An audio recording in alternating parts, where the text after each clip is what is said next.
Bonjour à tous. Après la conjonction de Mars à Uranus à la toute fin du Bélier, nous allons avoir cette semaine le carré décroissant que va faire Vénus à Uranus, juste avant l'entrée de Vénus dans le signe du Verseau. Vénus, qui se trouve donc à la fin du Capricorne, nous met face aux archétypes Verseau-Uranus. Il y a avec ce carré qui vient dynamiser d'une certaine manière le désir et nos envies, un certain conflit entre tradition et modernité, entre impatience et endurance, entre liberté et fermeté, entre incertitude et engagement, entre valeurs individuelles et valeurs communes. Il y a peut-être un sentiment d'urgence qui devient plus fort, qui pousse à être soi, au-delà de tout désir de plaire ou de certaines codépendances ou attachements qui ont pu être là par le passé, parce que cet aspect de Vénus-Uranus viendra, dans ce cas, libérer peut-être d'une dépendance affective ou permettre d'afficher une différence et de montrer son individualité par contraste avec ce qui est connu ou accepté comme étant la norme. Puisque Vénus va ensuite entrer dans le signe du Verseau et y rester pour les 3 semaines à venir, cette rencontre entre Vénus et Uranus maintenant, qui gouverne le signe du Verseau, pourra venir aussi nous questionner sur nos valeurs, sur la place et l'acceptation ou pas de l'énergie du féminin en soi et dans le monde. Ce sera une période où nous serons invités à repenser notre créativité, à repenser nos valeurs et à nous ouvrir à de nouvelles idées. Le beau et l'harmonie que Vénus nous incite à chercher seront ici à révolutionner, ou en tout cas à voir de manière différente, et à trouver aussi en dehors des chemins battus.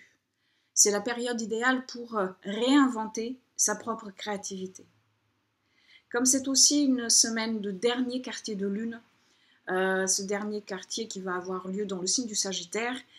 nous avons donc un appel à l'évasion mentale ou physique, qui peut être peut-être plus recherché maintenant, ou alors c'est véritablement une possibilité, car cela nous aidera à respirer un air nouveau et à réveiller les sens. Pareil en ce qui concerne la relation à l'autre, dans une relation personnelle, ou alors de manière plus vaste, dans notre rapport aux autres, dans notre rapport à la société. Car l'excitation ou la stimulation du moment, de cet aspect, peuvent apporter des prises de conscience, des prises de conscience qui viendront peut-être d'une certaine manière toucher ceux et celles qui trouvent peut-être que leur individualité a pu être restreinte par un mode de vie imposé, ou alors par un mode de vie qui a été adopté par le passé sans véritablement une remise en question de ce que cela voulait véritablement dire. Donc maintenant et dans les semaines à venir,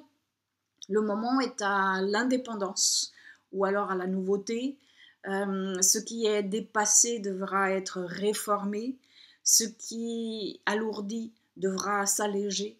pour faire de la place à un nouveau rythme harmonique qui prendra peut-être forme, deviendra beaucoup plus clair lorsque Vénus rencontrera Uranus par conjonction cette fois, et cela sera à partir de la mi-mai. La nouvelle année astrologique est presque là. À partir du 6 mars prochain, et comme chaque année maintenant depuis 5 ans, je propose un programme en ligne pour vous accompagner dans cette dernière lunaison de l'année astrologique. Si vous souhaitez faire de la place au renouveau, il se peut que ce programme vous intéresse, et vous trouverez toutes les informations et en quoi consiste ce programme dans le lien que vous trouverez dans la barre d'information ici, ou alors dans le petit i là. Et si vous avez des planètes personnelles, des points ou angles de votre thème natal, à la toute fin des signes cardinaux, surtout les 3 derniers degrés du Bélier, du Cancer, de la Balance ou alors du Capricorne, ou encore au tout début des signes fixes, pareil, les 3 premiers degrés, du Taureau, du Lion, du Scorpion, du Verseau, vous pourrez ressentir peut-être plus fortement cet aspect entre Vénus et Uranus. Je vous remercie d'avoir suivi cette vidéo. Je vous remercie pour vos partages et je vous souhaite une très belle semaine. Je vous dis à la semaine prochaine.